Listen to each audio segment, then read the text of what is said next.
भाई जो गुरु वचन पे डट गए, कट गए फंद 84।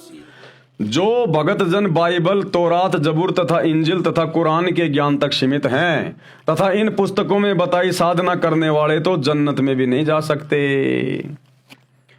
मुसलमान धर्म के अंदर तौरात, जबूर, इंजिल, कुरान मजीद, कुरान शरीफ और बाइबल, इनके अनुसार भक्ति साधना करने वाले तो स्वर्ग में भी नहीं जा सकते, जन्नत में भी नहीं जा सकते, क्योंकि ये तो बिल्कुल ही नीचे की साधना है, घटिया साधना है। अरे गीता में और वेदों में कम से कम ओम नाम तो साफ साफ लिखा हुआ है। उस ओम नाम का जाप करके आप इस ब्रह्म शैतान के महास्वर्ग में जा सकते हो, आप उसकी जन्नत में जा सकते हो। लेकिन मुसलमान धर्म की पुस्तकों में तो इसने वो ओम नाम भी छुपा दिया, खाली ऐन लिख दिया, ऐन सीन काफ। तो मुसलमान धर्म के भाई बहन तो मरने के बाद में उनको तो जन्नत भी नसीब नहीं होती, जन्नत भी। तो भाई और बहनों, परमात्मा के इस प्रयास को समझो जो आप भाई बहनों के लिए, अपने बच्चों के लिए उन्होंने जो ये पवित्र पुस्तक लिखी है। मुसलमान नहीं समझे ज्ञान कुरान, आप विचार करो, सत्संग सुनो। जब तक सत्संग सुनना शुरू नहीं करोगे आप जिस समझ नहीं पाओगे, शैतान के षड्यंत्र से बाहर नहीं निकल पाओगे। अब उदाहरण दे रहे हैं गुरुदेव कि मुसलमान धर्म की इबादत में जन्नत तक भी नहीं जाया जा सकता। क्यों? बाबा आदम जी इनके सबसे ऊंचे नबी थे। जो साधना आदम जी ने की वही इबादत हजरत आदम की संतान यानी हजरत आदम से अन्य हजरत मोहम्मद तक के अनुयायियों तक कर रहे हैं। हजरत आदम जन्नत तथा जहन्नुम यानी स्वर्ग तथा नरक के बीच वाले स्थान पर बैठा था। वह स्थान पितरलोक कहा जाता है। हजरत आदम भी पितरलोक में बैठा हुआ, पितरलोक में, प्रेतलोक में। नबी मोहम्मद जी ने आंखों देखा और बताया कि बाबा आदम जी कभी हंस रहे थे, कभी रो रहे थे, बेचैनी का जीवन जी रहे थे। इससे स्पष्ट है कि वह स्थान स्वर्ग जन्नत नहीं हो सकता जहां सुख तथा दुख दोनों हैं। भाई जन्नत में दुख का क्या काम?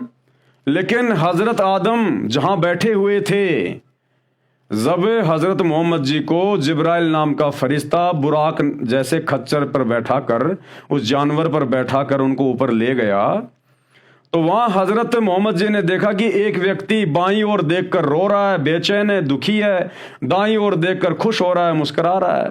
तो हजरत मोहम्मद जी ने कहा कि ए जिब्राइल, ये व्यक्ति कौन है जो बाईं ओर देख के बेचैन हो रहा है, दुखी हो रहा है, और दाईं ओर देख के खुश हो रहा है?